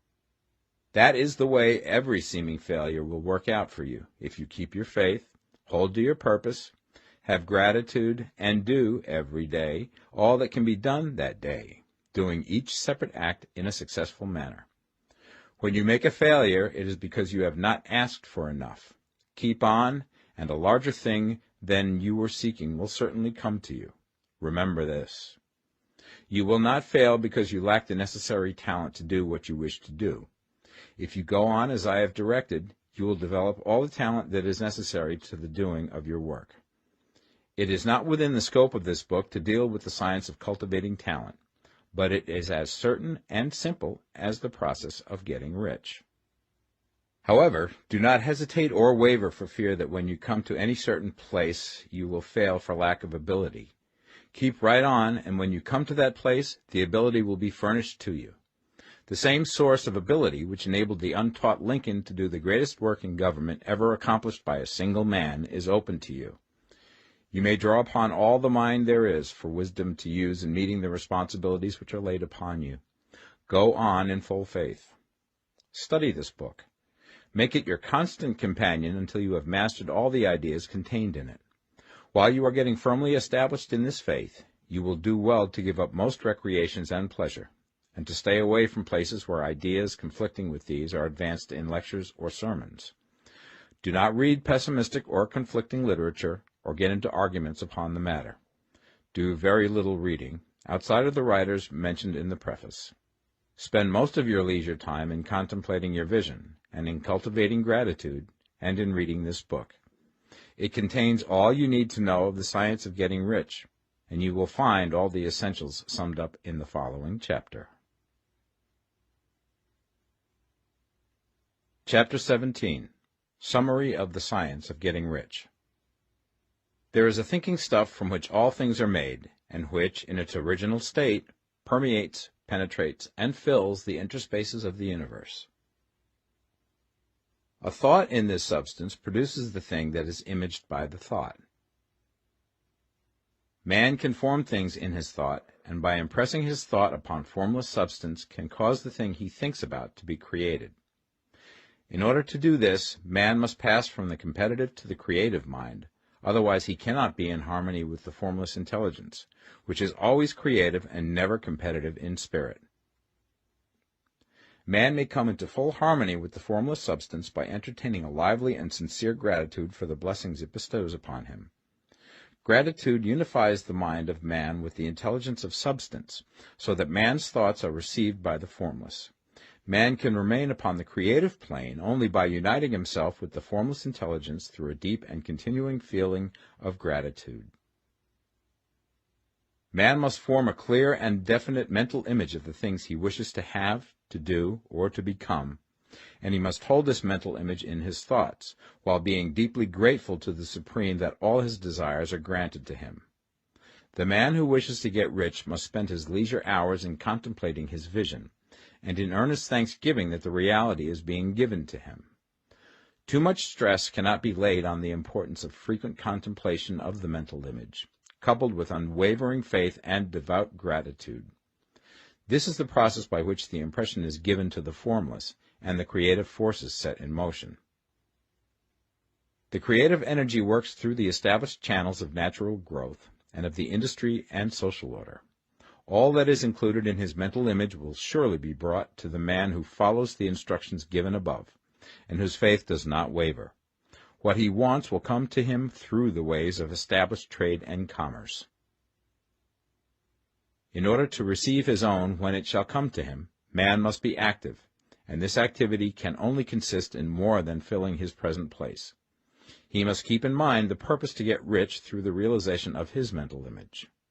and he must do every day all that can be done that day, taking care to do each act in a successful manner. He must give to every man a use value in excess of the cash value he receives, so that each transaction makes for more life, and he must so hold the advancing thought that the impression of increase will be communicated to all with whom he comes in contact.